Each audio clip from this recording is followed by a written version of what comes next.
പാക് പ്രവിശ്യയിൽ പാകിസ്ഥാൻ വ്യോമസേന നടത്തിയ ആക്രമണത്തിൽ 30 പേർ കൊല്ലപ്പെട്ടതായി റിപ്പോർട്ടുകൾ.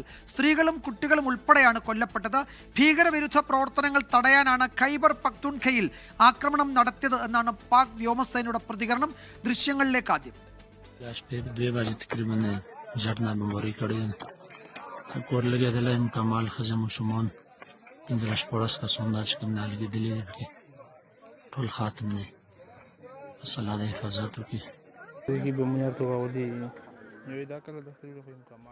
ശ്രീജിത്ത് ബാലകൃഷ്ണൻ ന്യൂസ് ഡെസ്കിൽ നിന്ന് വിവരങ്ങൾ നൽകും. ശ്രീജിത്ത്, ഇത് ആരെ ലക്ഷ്യമിട്ടാണ് ഈ ആക്രമണം നടന്നത്? ഔദ്യോഗികമായി പാക് വ്യോമസേന എന്തെങ്കിലും വിശദീകരണം നൽകുന്നുണ്ടോ ഇക്കാര്യത്തിൽ? വിജയകുമാർ, ഇത് പാകിസ്ഥാനിലെ വടക്ക് പടിഞ്ഞാറൻ പ്രവിശ്യയാണ് ഈ ഖൈബർ പഖ്തൂൺഖ്വ എന്ന് പറയുന്നത്. പാകിസ്ഥാൻ ഉള്ളിൽ തന്നെയാണ്. അവിടേക്കാണ് പാകിസ്ഥാൻ വ്യോമസേന ഇന്നിപ്പോൾ അവരുടെ 8 ബോംബുകൾ വർഷിച്ചിരിക്കുന്നത്. പ്രത്യേകിച്ചും തിറ ഗ്രാമത്തിലേക്കാണ് ഈ 8 ബോംബുകൾ വർഷിച്ചിരിക്കുന്നതെന്നാണ് ഇപ്പോൾ മനസ്സിലാക്കുന്നത്. ഇതിന്റെ പ്രധാന കാരണമായി പാകിസ്ഥാൻ വ്യോമസേന തന്നെ പറയുന്നത് ഇവിടെ ഭീകരവിരുദ്ധ കേന്ദ്രങ്ങൾ, ഭീകര ക്യാമ്പുകൾ പ്രവർത്തിച്ചിരുന്നു എന്നുള്ളതാണ്. പിന്നീട് വരുന്ന ഏറ്റവും പുതിയ വിവരങ്ങൾ എന്താണെന്ന് വെച്ചാൽ അത് ഏറ്റവും കൗതുകമുള്ള കാര്യമാണ്. അതായത് ഓപ്പറേഷൻ സിന്ദൂറിന് ശേഷം, ഓപ്പറേഷൻ സിന്ദൂറിന്റെ ഭാഗമായിട്ട് പാകിസ്ഥാനിലെ 9 ഭീകര കേന്ദ്രങ്ങളിലേക്കാണ് ഇന്ത്യൻ വ്യോമസേന ആക്രമണം നടത്തിയത്. അതിനുശേഷം ആ ഭീകര ക്യാമ്പുകൾ, അതായത് ഹിസ്ബുൾ മുജാഹിദീൻ അടക്കമുള്ള വലിയ ഭീകര സംഘടനകളുടെ ക്യാമ്പുകൾ ഈ ഖൈബർ പഖ്തൂൺഖ്വയിലേക്ക് മാറ്റിയിരുന്നു. ആ ക്യാമ്പുകൾ ആക്രമിക്കാനാണ് പാകിസ്ഥാൻ വ്യോമസേന, അല്ലെങ്കിൽ ആ ഭീകരവാദ ക്യാമ്പുകളെ ലക്ഷ്യമിട്ടാണ് പാകിസ്ഥാൻ വ്യോമസേന ആക്രമണം നടത്തിയതെന്നാണ് ഇപ്പോൾ പറയുന്നത്. കഴിഞ്ഞ ജനുവരി മുതൽ, അതായത് 8 മാസത്തിനിടയിൽ ഏതാണ്ട് 8ഓളം ആക്രമണങ്ങൾ ഇതേ മേഖലയിൽ നിന്നും പാകിസ്ഥാൻ സൈന്യത്തിന് നേരെ ഉണ്ടായിട്ടുണ്ട്. അങ്ങനെ പാകിസ്ഥാൻ സൈന്യത്തിന് തന്നെ ഭീഷണിയാവുന്ന തരത്തിൽ പാകിസ്ഥാനകത്ത് തന്നെ ഏതാണ്ട് ഭീകര കേന്ദ്രങ്ങൾ പ്രവർത്തിക്കുന്നു എന്ന് പാകിസ്ഥാൻ വ്യോമസേന തന്നെ സമ്മതിക്കുകയാണ് ചെയ്യുന്നത്. പക്ഷേ ഇതിന്റെ മറ്റൊരു യാഥാർത്ഥ്യം എന്ന് പറയുന്നത് ഇവിടെ കൊല്ലപ്പെട്ടത് സ്ത്രീകളും കുട്ടികളുമാണ്. ഏതാണ്ട് 30ഓളം പേർ കൊല്ലപ്പെട്ട് കഴിഞ്ഞു ഈ ആക്രമണത്തിൽ. അതിൽ ബഹുഭൂരിപക്ഷവും സ്ത്രീകളും കുട്ടികളുമാണ്. ഈ ദൃശ്യങ്ങളിൽ നമ്മൾ മനസ്സിലാക്കുന്നത് അത് ആളുകൾ താമസിക്കുന്ന സ്ഥലമായിരുന്നു, ജനവാസ കേന്ദ്രമായിരുന്നു. അവിടെയാണ് വ്യോമാക്രമണം നടത്തിയിട്ടുള്ളത്. ഇത് ഭീകരവാദ കേന്ദ്രങ്ങളാണെന്ന് പാകിസ്ഥാൻ സൈന്യം തന്നെ സമ്മതിക്കുന്നു. അവരുടെ രാജ്യമാണ്, അവരുടെ പ്രവിശ്യയാണ്. അവിടുത്തെ പെഷവാറിലെ ഏറ്റവും പ്രധാനപ്പെട്ട പ്രവിശ്യ കൂടിയാണ് ഖൈബർ പഖ്തൂൺഖ്വ. അങ്ങനെ പാകിസ്ഥാനുള്ളിൽ തന്നെ ഈ ആക്രമണം കൊണ്ട് ഏതാണ്ട് വെളിവായി വരുന്നത്, അല്ലെങ്കിൽ വ്യക്തമാകുന്നത് പാകിസ്ഥാനുള്ളിൽ ഭീകരവാദ കേന്ദ്രങ്ങളുണ്ടെന്ന് പാകിസ്ഥാൻ വ്യോമസേന തന്നെ സമ്മതിക്കുന്ന തരത്തിലേക്കാണ് കാര്യങ്ങൾ പോകുന്നത്. പക്ഷേ കൊല്ലപ്പെട്ടത് സ്ത്രീകളും കുട്ടികളും അടക്കമുള്ള ആളുകളാണ്. എന്തായാലും പാകിസ്ഥാൻ വ്യോമസേന ഇന്ന് പുലർച്ചയോടുകൂടി ഈ ഖൈബർ പഖ്തൂൺഖ്വയിൽ വ്യോമാക്രമണം നടത്തുന്നു. 8 ബോംബുകൾ വർഷിക്കുന്നു. 30 പേർ കൊല്ലപ്പെടുന്നു. പാകിസ്ഥാൻ തന്നെ സമ്മതിക്കുന്ന തരത്തിലേക്ക്, പാകിസ്ഥാനുള്ളിൽ ഭീകര കേന്ദ്രങ്ങൾ പ്രവർത്തിക്കുന്നുണ്ടോ എന്ന് പാകിസ്ഥാൻ സമ്മതിക്കുന്ന തരത്തിലേക്ക് കാര്യങ്ങൾ പോകുന്നു. ഇന്ത്യയിൽ നിന്ന് വരുന്ന ഒരു വിശദീകരണം, ഇന്ത്യയുടെ രഹസ്യാന്വേഷണ ഏജൻസിയിൽ നിന്ന് ലഭിക്കുന്ന വിവരം എന്ന് പറയുന്നത് ഈ മേഖലയിലേക്കാണ്, ഈ ഇന്ത്യ ഓപ്പറേഷൻ സിന്ദൂർ നടത്തിയ ശേഷം ഈ മേഖലയിലേക്കാണ് പാകിസ്ഥാനിലെ പ്രധാനപ്പെട്ട ഭീകര സംഘടനകളെല്ലാം അവരുടെ പ്രവർത്തന കേന്ദ്രം മാറ്റുന്നത്. ഇന്ത്യൻ സൈന്യത്തിന്റെയും ഇന്ത്യൻ രഹസ്യാന്വേഷണ ഏജൻസികളുടെയും കണ്ണിൽ പെടാതിരിക്കാൻ ഇവിടേക്ക് മാറുന്നു. അതായത് പാകിസ്ഥാന്റെ വടക്ക് പടിഞ്ഞാറൻ മേഖല എന്ന് പറയുന്നത് ഇന്ത്യക്ക് കുറച്ചും കൂടി അപ്രാപ്യമായ മേഖലയാണ് എന്നുള്ളത് കൊണ്ട് അവിടേക്ക് കേന്ദ്രം മാറ്റിയിരിക്കുന്നു എന്നാണ് ഇന്ത്യൻ രഹസ്യാന്വേഷണ ഏജൻസികളിൽ നിന്ന് ലഭ്യമാകുന്ന വിവരം. എന്തായാലും 30 പേർ കൊല്ലപ്പെട്ടു. ഇനിയും മരണസംഖ്യ വർദ്ധിക്കാനാണ് സാധ്യത. കുട്ടികളുടെ അടക്കം ദൃശ്യങ്ങൾ ഇപ്പോൾ പുറത്തു വന്നിട്ടുണ്ട്. നമുക്ക് കാണിക്കാൻ കഴിയില്ല. വളരെ ദാരുണമായ ദൃശ്യങ്ങളാണ് ഈ ആക്രമണത്തിന്റെ ഭാഗമായി പുറത്തു വരുന്നത്. വിജയകുമാർ. യെസ്, ശ്രീജിത്ത് സൂചിപ്പിച്ചതുപോലെ തന്നെ അവിടെ ദൃശ്യങ്ങൾ വളരെ ഡിസ്റ്റർബിംഗ് ആണ് എന്ന് അന്തർദേശീയ മാധ്യമങ്ങൾ റിപ്പോർട്ട് ചെയ്യുന്നുണ്ട്. കുട്ടികളുടെയൊക്കെ മൃതദേഹങ്ങൾ ഇങ്ങനെ ചിതറിക്കിടക്കുന്നു എന്നാണ് അവിടെ നിന്ന് റിപ്പോർട്ടുകൾ വരുന്നത്.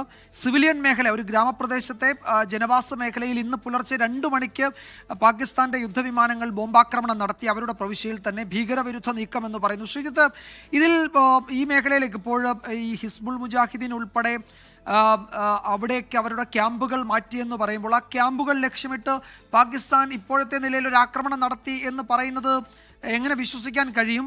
ആ മേഖലയിൽ മറ്റേതെങ്കിലും ഭീകര ഗ്രൂപ്പുകൾ, പാകിസ്ഥാൻ സേനയ്ക്കെതിരെ നീക്കം നടത്തുന്ന ഗ്രൂപ്പുകളുടെ ക്യാമ്പുകൾ ഉണ്ടായിരുന്നോ എന്നത് സംബന്ധിച്ച് എന്തെങ്കിലുമൊക്കെ വിവരങ്ങൾ ഈ മാധ്യമങ്ങൾ നൽകുന്നുണ്ടോ? നമ്മൾ ഒറ്റ നോട്ടത്തിൽ അങ്ങനെയുള്ള റിപ്പോർട്ടുകളൊന്നും കിട്ടുന്നില്ല. തന്നെയല്ല, മരിച്ചതൊക്കെ സിവിലിയൻ ഗ്രാമവാസികളാണ് എന്നാണ് അവിടെ നിന്ന് നാട്ടുകാർ തന്നെ പറയുന്നത്.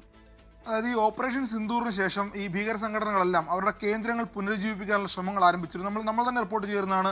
അതായത് അതിനായിട്ടുള്ള ഫണ്ട് സ്വരൂപിക്കാനായിട്ട് തുടങ്ങിയിരുന്നു. അതിൽ ഹിസ്ബുൾ മുജാഹിദീനും ലഷ്കർ ഇ തോയ്ബയും എല്ലാം വളരെ വലിയ രൂപത്തിൽ പള്ളികളിലൂടെ, അതായത് പള്ളികൾ സ്ഥാപിച്ചുകൊണ്ട് അവിടെ പള്ളികൾ സ്ഥാപിക്കുന്നതിനായി ഫണ്ടുകൾ സ്വരൂപിക്കുന്നതിനായിട്ട് ശ്രമം തുടങ്ങിയിരുന്നു.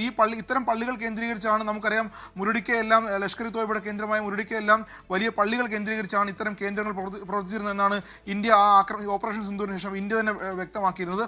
അങ്ങനെ ഈ പുതിയ കേന്ദ്രങ്ങൾ കണ്ടെത്തി പുതിയ കേന്ദ്രങ്ങളിലേക്ക് അവരുടെ പ്രവർത്തനം വ്യാപിപ്പിക്കാനും അല്ലെങ്കിൽ ആ രൂപത്തിൽ പ്രവർത്തനം ശക്തിപ്പെടുത്താനും അവരുടെ കേന്ദ്രങ്ങളായി വളർത്തിയെടുക്കാനും ശ്രമം തുടങ്ങിയിരുന്നു. അങ്ങനെ ഒരു കേന്ദ്രമാണ് ഇപ്പോൾ അങ്ങനെ ഒരു കേന്ദ്രത്തിലേക്കാണ് ഇപ്പോൾ ആക്രമണം നടത്തിയതെന്നാണ് പാകിസ്ഥാൻ സേന പറയുന്നത്. പാകിസ്ഥാൻ സൈന്യത്തിന് തന്നെ ഈ പ്രദേശം ഒരു അല്ലെങ്കിൽ അവരെ സംബന്ധിച്ച് വലിയ ബുദ്ധിമുട്ടാകുന്നു. പാകിസ്ഥാൻ സൈന്യത്തിന് നിയന്ത്രിക്കാൻ കഴിയാത്ത രൂപത്തിൽ ഭീകര സംഘടനകൾ വളർന്നു വരുന്നു. ഇതിൻ്റെ ഒരു മറുവശം എന്ന് പറയുന്നത് നമ്മൾ ചിന്തിക്കേണ്ടതും ഈ ഇന്ത്യയോട് ചേർന്ന് നിന്ന പ്രദേശങ്ങളിലാണ് ഭീകര സംഘടനകൾ പ്രവർത്തിക്കുകയും അത് ഇന്ത്യക്കാരും ദോഷകരമായി ബാധിച്ചിരുന്നത്.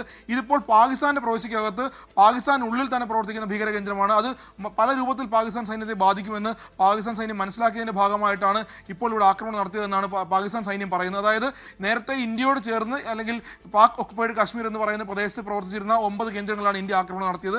അതാണ് ഇല്ലാതാക്കിയത്. ഇനി ഇവർക്ക് പ്രവർത്തിക്കണമെങ്കിൽ ഇന്ത്യയോട് ചേർന്ന കേന്ദ്രങ്ങൾ പ്രവർത്തിക്കാൻ കഴിയില്ല എന്ന് ബോധ്യപ്പെടുകയും ആ പ്രദേശങ്ങളിൽ ഇനി ഭീകര കേന്ദ്രങ്ങൾ പ്രവർത്തിക്കണമെങ്കിൽ അല്ലെങ്കിൽ അത് ഉണ്ടാക്കിയെടുക്കണമെങ്കിൽ വലിയ സമയവും സാമ്പത്തിക ചെലവും കൂടുതലാണ് എന്ന് ബോധ്യപ്പെട്ടതിന്റെ പശ്ചാത്തലത്തിലാണ് ഈ കേന്ദ്രത്തിലേക്ക് ഇവർ പ്രവർത്തനം മാറ്റിയതെന്നാണ് പാകിസ്ഥാൻ സേന അനൗദ്യോഗികമായി പറയുന്നത്. എന്തായാലും അവിടേക്ക് ആക്രമണം നടത്തുക എന്നുള്ളത് പാകിസ്ഥാൻ സൈന്യത്തെ സംബന്ധിച്ച് ഇപ്പോൾ അവരുടെ നിലനിൽപ്പിന്റെ ആവശ്യമായിരുന്നു. കഴിഞ്ഞ ജനുവരി മുതൽ ഏതാണ്ട് 300ഓളം പേർ ഈ പാകിസ്ഥാൻ ഉള്ളിൽ തന്നെ 300ഓളം പേർ, അത് സൈനികരുണ്ട്, അല്ലാതെയുള്ള ആളുകളുണ്ട്, അങ്ങനെ സിവിലിയൻസ് ഉണ്ട്, അങ്ങനെ അവരെ 300ഓളം പേരാണ് കഴിഞ്ഞ ജനുവരി മാസം മുതൽ ഈ കേന്ദ്രത്തിൽ നിന്ന്, അതായത് ഖൈബർ പഖ്തൂൺഖയിലെ ഈ ആക്രമണം നടത്തിയെന്ന് പറയപ്പെടുന്ന കേന്ദ്രത്തിൽ നിന്ന് ഉള്ള ആക്രമണത്തിന്റെ ഭാഗമായി പാകിസ്ഥാനുള്ളിൽ തന്നെ കൊല്ലപ്പെട്ടത്.